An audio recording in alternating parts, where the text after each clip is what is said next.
Education, that is one stop destination for your English, and I welcome you in our brand new series that is Marathon 2021। और आज की class है day number 10 के लिए, जहां पे हम इंडिगो के बहुत ही ज्यादा इंपॉर्टेंट क्वेश्चंस को करने वाले हैं। आशा करता हूं आपने डे नंबर 9 के अंदर इंडिगो का चैप्टर बहुत ही अच्छे तरीके से कंप्लीट किया होगा।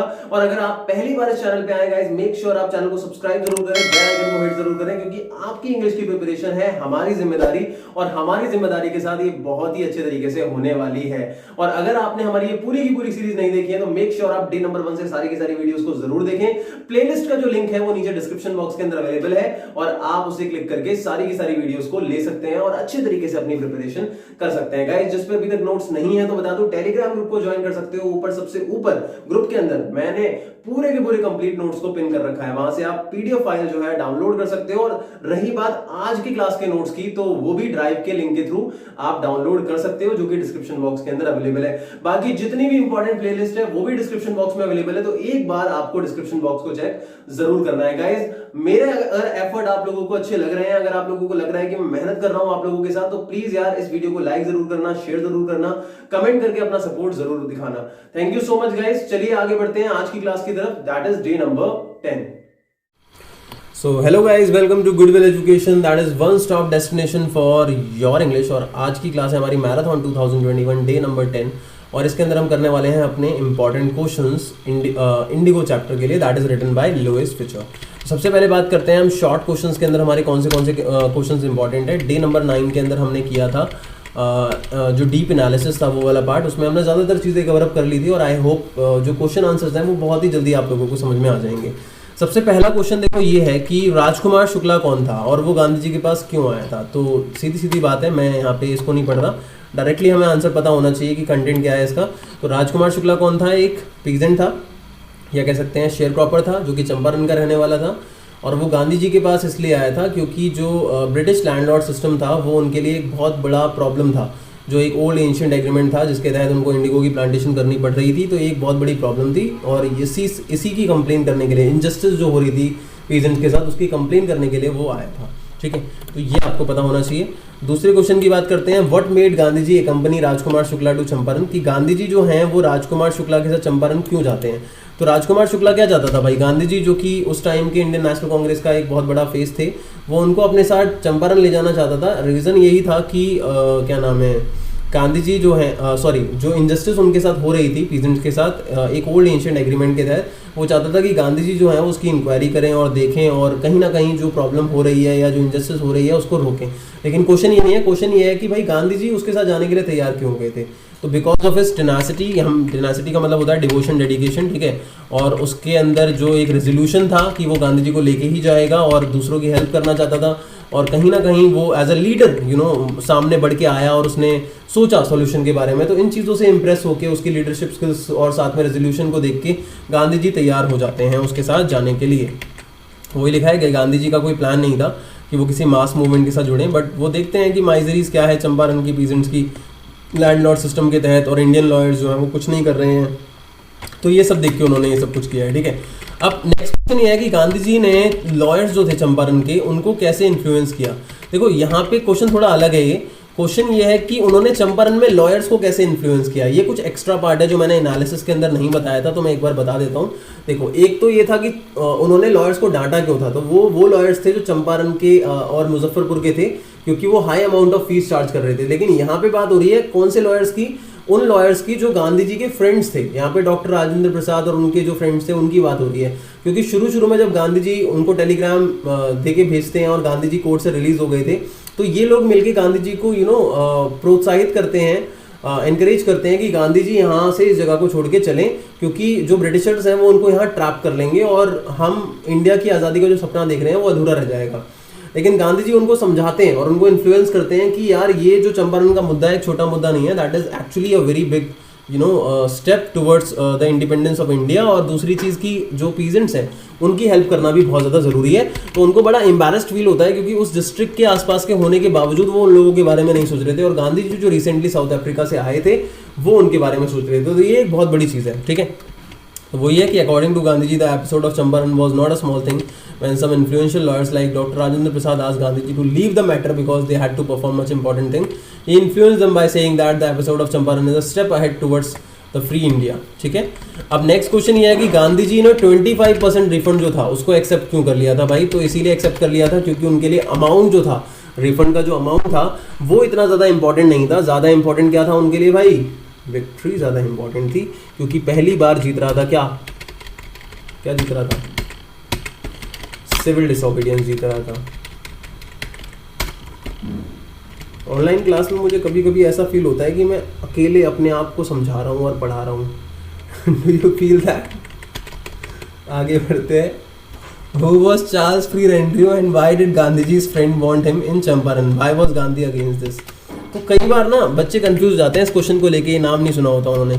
सी एफ एंड्रयू भी कह सकते हैं इसको. कि सी एफ एंड्रयू कौन था? तो भाई ये इंग्लिश पैसिफिस्ट था जो अपने कॉलोनियल रूल्स की उसके अगेंस्ट था. और गांधी जी जो कि फ्रेंड थे वो क्या चाहते थे कि भाई चंपारण में रह के लोगों की मदद करे जब हम लोग यहाँ से चले जाएं. लेकिन गांधी जी क्यों मना कर देते हैं? क्योंकि उनको लगता है कि उसकी हेल्प लेने से the Britishers would will think that we are weak, that is why we want to match up with them. और एक और बात ध्यान से समझना कि ये मैटर नहीं करता कि आपका जो दुश्मन है या जो भी आपके अगेंस्ट है वो कितना ज़्यादा ताकतवर है. ज़्यादा मैटर ये करता है कि वो आपको कितना ताकतवर या कितना वीक मानता है. इस बात को आप हमेशा ध्यान रखना कि अगर मान लो आप बेशक कमज़ोर हो, लेकिन अगर आपको कहीं ना कहीं किसी ना किसी रीज़न से ये लग रहा है कि सामने वाला वीक है आपसे, तो आपकी ताकत बढ़ जाएगी. उसकी ताकत उतनी की उतनी रहेगी, लेकिन आपकी ताकत उसके कंपैरिजन में बढ़ जाएगी. क्योंकि आपका एक बिलीफ सिस्टम होता है जो आपको ये कहेगा कि आप ज़्यादा ताकतवर हो और वो आपसे वीक है. तो उनको भी शायद ऐसा ही कुछ लगता है कि अगर हमने हेल्प ली और वो सोचते हैं कि हम कमज़ोर हैं तो वो और ज़्यादा ताकतवर हो जाएंगे. ठीक है, चाहे हम कमज़ोर हों या ना हो. नेक्स्ट है कि उन्होंने सोशल बैकवर्डनेस को और हेल्थ बैकवर्डनेस को रिमूव करने के लिए, यहाँ सिर्फ सोशल बैकवर्डनेस लिखा है लेकिन हेल्थ बैकवर्डनेस भी यहाँ पे बताया जा रहा है. तो what did Gandhi ji do to remove the social and health, लिख देता हूँ भाई मैं, हेल्थ बैकवर्डनेस फ्रॉम चंपारण. ठीक है. तो गांधी जी जो है वो एक ग्रेट चेंज लाते हैं, लोगों में अवेयरनेस लाते हैं क्लीननेस को लेके, वुमेन को टीच करते हैं एसेंशियल लेसन ऑफ हाइजीन क्या होता है, और finding the health conditions very peaceful. Gandhi जो हैं वो डॉक्टर्स को हायर करते हैं, सर्विसेज हायर करते हैं उनकी, और लिमिटेड नंबर ऑफ मेडिसिन थी. वो क्या क्या थी मैंने आपको बता ही दिया था भाई, कैस्टर ऑयल, क्यूनाइन, सल्फर ऑइंटमेंट. अब यहाँ पे किसको क्या दिया गया था ये भी देखो, यहाँ मेंशन है कि किसी को मलेरिया था तो क्यूनाइन दिया गया था और कैस्टर ऑयल साथ में, कोई स्किन इरप्शन था तो सल्फर ऑइंटमेंट कैस्टर ऑयल दिया गया था. तो ये भी ध्यान रखना. अब कॉमन आंसर का तो देखो मैंने बताया ही था, लास्ट क्लास जो थी उसी के अंदर मैंने ये बात बताई थी, और हर क्लास में मैं यही बात बता रहा हूँ कि हर एक चैप्टर का एक कॉमन आंसर है. और कॉमन आंसर को हम हिंदी में क्या कह सकते हैं भाई? ब्रह्मास्त्र. ठीक है. तो that is Brahmastra from Sumit sir. तो इसको लर्न कर लो अच्छे तरीके से, और अगर कोई भी क्वेश्चन नहीं आता हो तो इसको आप लिख सकते हो. इससे क्या होगा कि आपके एटलीस्ट कुछ मार्क्स जरूर आएंगे अगर आपको एग्जैक्टली नहीं पता. देखो मैंने बताया था ना उस दिन भी, फ्लामिंगो के अंदर 3 इंपॉर्टेंट चैप्टर कौन से हैं. किसी होनहार बच्चे को याद है?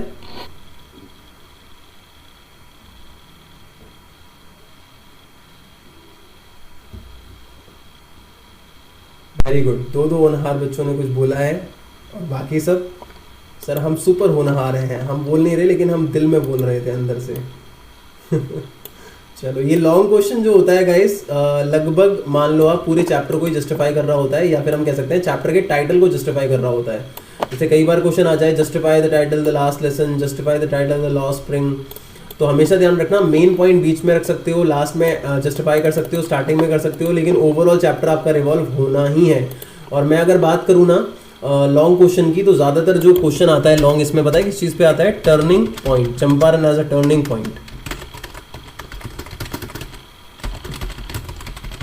एक तो भाई गांधीज लाइफ, और दूसरा इंडिया का जो हिस्ट्री है. चंपारण की मूवमेंट की वजह से ही तो हुआ था कि भाई जो किसान थे वो अपने आप को स्ट्रॉन्ग समझने लगे थे, और गांधी जी ने उनको इस बात का रियलाइजेशन करा दिया था.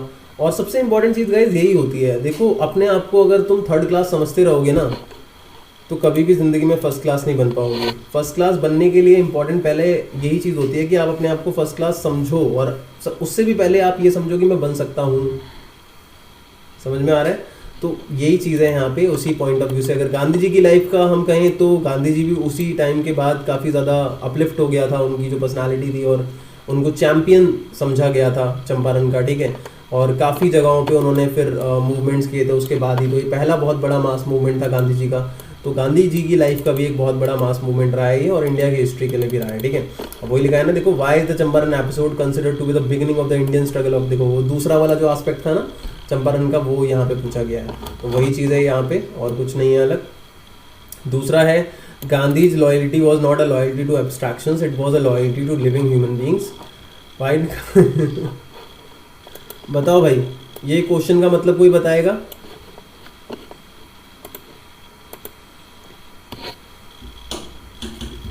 कोई बताना चाहता है, कुछ कहना चाहता है?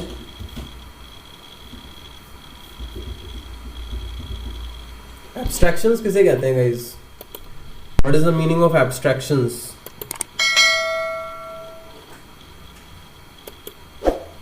तुमने एक एब्स्ट्रैक्ट नाउन सुना है तुमने? बताओ एब्स्ट्रैक्ट नाउन क्या होता है?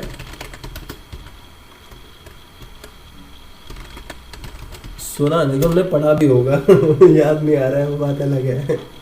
चलो कोई नहीं है मैं बताता हूँ, देखो। हाँ बोलो। Very good, state of thinking, सही बोला आपने। देखो एब्स्ट्रैक्ट नाउन भी बता देता हूँ अगर आप लोगों को नहीं पता तो, ये तो खैर 3rd 4th क्लास का या उससे भी नीचे टॉपिक है। एब्स्ट्रैक्ट नाउन वो नाउन होते हैं जिनको हम टच नहीं कर सकते, ठीक है, जिनको हम देख नहीं सकते, जिनको हम टेस्ट नहीं कर सकते। जैसे कि कोई भी फीलिंग हो सकती है, जैसे लव है, लव को हम देख नहीं सकते हैं, हम छू नहीं सकते हैं, हम खा नहीं सकते हैं, लेकिन फिर भी एग्जिस्ट करता है ना। That is what abstract noun. Abstractions हमारा थॉट प्रोसेस हो सकता है गाइज, ठीक है, और किसी भी थिंग को लेके, किसी भी सिचुएशन को लेके, ठीक है। The state of thinking deeply about something, ये भी हो सकता है, ठीक है। गूगल तो कुछ इस तरीके से दिखा रहा है, यहाँ पे लिखा हुआ है, that is what the state of thinking deeply about something and not paying attention to what is around you. तो यही है कि गांधी जी's loyalty was not a loyalty to abstractions, it was a loyalty to living human beings. कि सिर्फ abstractions, ये एक तरीके से ये हो गया कि मैं बन जाऊँ कुछ, मैं ही मैं हूँ, बाकी सब कुछ भी नहीं, ठीक है। तो वही चीज़ है कि वो अपने आप को आगे बढ़ाने के लिए या वो बहुत ज़्यादा लाइमलाइट में आ जाएं इसलिए काम नहीं करते थे, बल्कि वो ह्यूमन बींग्स के लिए काम करते थे। वरना तो देखो उन्हें पब्लिसिटी तो मिल ही गई थी ना, पब्लिसिटी मिल गई थी उनको चंपारण के एपिसोड से, फिर तो वो चले जाते, लेकिन वो रुके, वो नहीं गए। इससे क्या पता चलता है, बताइए?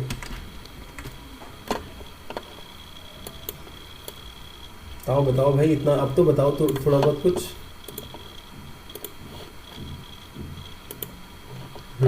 अच्छा, और कोई एग्जाम्पल बताओ चैप्टर का जहाँ पे हम ये कह सकते हैं कि for him humanity was far ahead from all the narrow prejudices. और कोई एग्जाम्पल चैप्टर का, बहुत स्ट्रॉन्ग एग्जाम्पल है, मैंने तुम्हें बताया भी था अभी एनालिसिस के अंदर बताया था।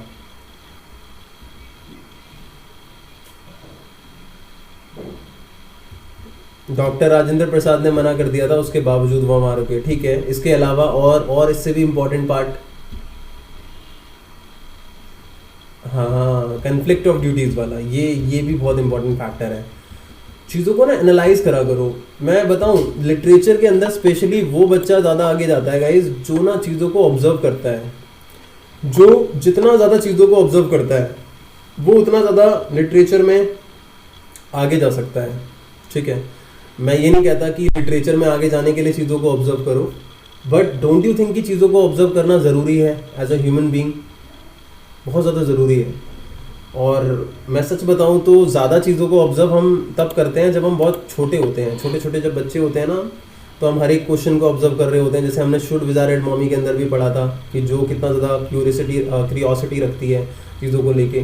तो observation is the most important thing. In the same manner अगर हम चीज़ों को ऑब्जर्व करेंगे तो लिटरेचर के अंदर भी कभी भी हम स्टोरी की एक लाइन पढ़ते हैं तो कई लोगों के लिए क्या होती है, बस वो एक लाइन होती है स्टोरी की, लेकिन कई लोगों के लिए क्या होता है, वो एक ऐसी चीज़ है जिसके बहुत सारे एंगल्स हैं, there are so many angles, ठीक है। और मैंने ये चीज़ देखी है गाइज कि यूट्यूब पे भी मैंने ये चीज़ देखी है कि कई सारे लोग क्या कर रहे होते हैं, सिर्फ और सिर्फ ट्रांसलेशन कर रहे होते हैं चैप्टर की, it's not about translation only, it's about analysis as well. Try to see the things from different perspective. मैं एक चीज़ बताना चाहता हूँ, मैंने ये खुद फील करी है लाइफ के अंदर, दैट इज़ कि अगर तुम मार्क्स के पीछे भागोगे तो कई बार ऐसा होता है कि मार्क्स भी नहीं आते और नॉलेज भी नहीं आती, और जो बंदा नॉलेज के पीछे भागता है ना, उसको नॉलेज तो आती है, मार्क्स भी आ जाते हैं। सिर्फ मार्क्स के पीछे भागने से कभी कभी ऐसा हो जाता है कि मार्क्स नहीं आते, वरना मार्क्स तो आ जाते हैं बट नॉलेज नहीं आती। बट नॉलेज के पीछे भागने से क्या होता है भाई, दोनों चीज़ें हमारे पीछे आती हैं। नेक्स्ट है, why did Gandhi ji agree to a settlement of 25% refund? तो ये तो मैंने आपको बता ही दिया। How did it influence the peasant landlord relationship in Champaran? बाद में तो वो चले गए थे स्टेट को छोड़ के, आपको पता ही है, ठीक है। Give an account of Gandhiji's effort to secure justice for the poor indigo sharecropper. तो इसमें पूरी की पूरी बातें ही बतानी है, चैप्टर का ही सीक्वेंस यहाँ पे आएगा। फिर अगला है कि the Champaran episode was a turning point in Gandhiji's life. देखो आ गया, liquidate Gandhi himself accepted the proposition that the Champaran episode was a turning point in his life. It was then that he decided to urge the departure of British from India. उसके बाद से उन्होंने अर्ज कर लिया था कि मैं भगा के रहूँगा इन लोगों को, है ना। प्रीवियस ईयर क्वेश्चंस के अंदर देखें, शॉर्ट में देखो, why did Gandhi ji agree, वही क्वेश्चन जो मैंने शॉर्ट में बताया आपको, सेम आया है। How was Gandhi ji able to influence the lawyers at Champaran, वही क्वेश्चन है। How did Gandhi ji help the peasant of Champaran, ये भी भाई वही क्वेश्चन है, मैंने बता रखे हैं। Why did servant think Gandhi, ये भाई ये वाला मैंने आपको बताया हालांकि एनालिसिस में, लेकिन इंपॉर्टेंट क्वेश्चन में मैंने नहीं लिखा। पर देखो फिर वही 25% वाला क्वेश्चन, ये 25% वाला क्वेश्चन जो है ना, वो तो भाई मतलब बहुत बार आता है, बहुत बार, ठीक है। ये देखो सर्वेंट वाला फिर से है ये। देखो, what made Gandhi ji demand 50% refund, ये वाला क्वेश्चन कोई बताएगा मुझे answer? What made Gandhi ji demand 50% refund from the British landlords?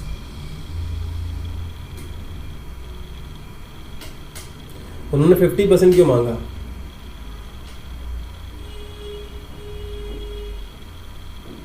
हो सकता है गाइस उनके मन में पहले से ही ये चीज़ हो कि किसी भी तरीके से वो जो ब्रिटिशर्स हैं रेडी हो जाएं उनको कंपनसेशन पे करने के लिए। तो एक ऐसी सिचुएशन उनके माइंड में चल रही हो, तो हम यहाँ पे इस एंगल से इस आंसर को ले जा सकते हैं कि he himself new what was the final outcome, that is the reason he demanded 50%. Why? Because for him again वही वाला हम मोड लेके जा सकते हैं कि the amount of refund was not that important, तो उसी डायरेक्शन के अंदर हम इसको लेके जा सकते हैं, ठीक है। इस तरीके से मैंने सारे के सारे लॉन्ग क्वेश्चंस इसके अंदर दे रखे हैं गाइस, लॉन्ग शॉर्ट सारे प्रीवियस ईयर के मैंने दे रखे हैं। पढ़ते भी हो आप लोग, देखते हो इसको बाद में, तो बहुत अच्छी बात है, ठीक है। तो गाइज यहाँ पे हमारा डे नंबर 10 कंप्लीट होता है।